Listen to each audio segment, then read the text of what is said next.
आप देख रहे हैं सियासत। भाजपा नीत एनडीए ने बंगाल के पूर्व राज्यपाल जगदीप धनखड़ को उपराष्ट्रपति पद का उम्मीदवार घोषित किया है। घोषणा से पहले किसी भी संभावित सूची में जगदीप धनखड़ का नाम शामिल नहीं था। तो फिर वह क्या कारण है जिसके चलते धनखड़ को उपराष्ट्रपति पद के लिए खड़ा करना पड़ा।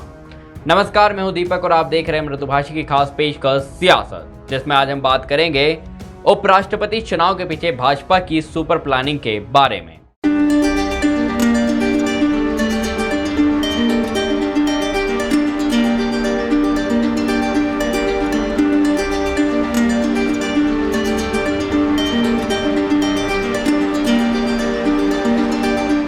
भाजपा ने राजस्थान के झुंझुनू जिले से आने वाले और पश्चिम बंगाल के राज्यपाल जगदीप धनखड़ को उपराष्ट्रपति पद का प्रत्याशी बनाकर एक तीर से दो निशाने साधे हैं। पहला, देश की लगभग 44% आबादी यानी ओबीसी समुदाय में सियासी मैसेज देने की कोशिश की गई है।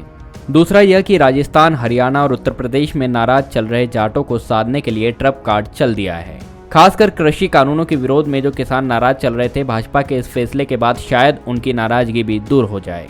केंद्र सरकार पर हमलावर मणिपुर के राज्यपाल सत्यपाल मलिक को भी एक तरीके से किनारे लगाने में मदद मिलेगी।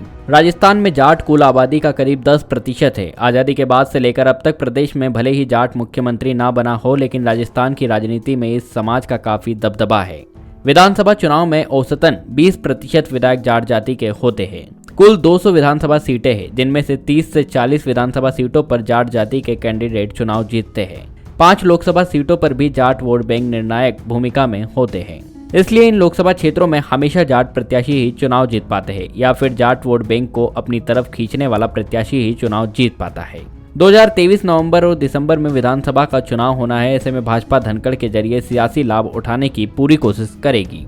हरियाणा में जाट समाज की आबादी 18 से 20% है। यहाँ की विधानसभा और लोकसभा सीटों पर भी जाट समाज का सीधे तौर पर प्रभाव है। कृषि कानून का राज्य के ज्यादातर जाट समाज विरोध कर रहे हैं। इससे खासकर किसान नाराज थे। भाजपा को उम्मीद है कि धनखड़ को प्रत्याशी बनाए जाने से जाट समाज की नाराजगी शायद दूर हो जाए, जिसका फायदा आने वाले लोकसभा और विधानसभा चुनाव में भाजपा को मिले। इससे पहले आदिवासी समाज को साधने के लिए भाजपा ने उड़ीसा की द्रौपदी मुर्मू को उम्मीदवार बनाया था। यह पूरा सियासी गणित 2022, 2023 और 2024 में होने वाले विधानसभा और लोकसभा चुनाव को ध्यान में रखकर किया गया है।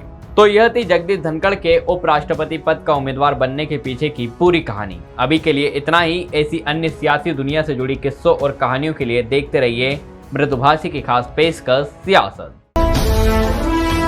आप देख रहे हैं सियासत।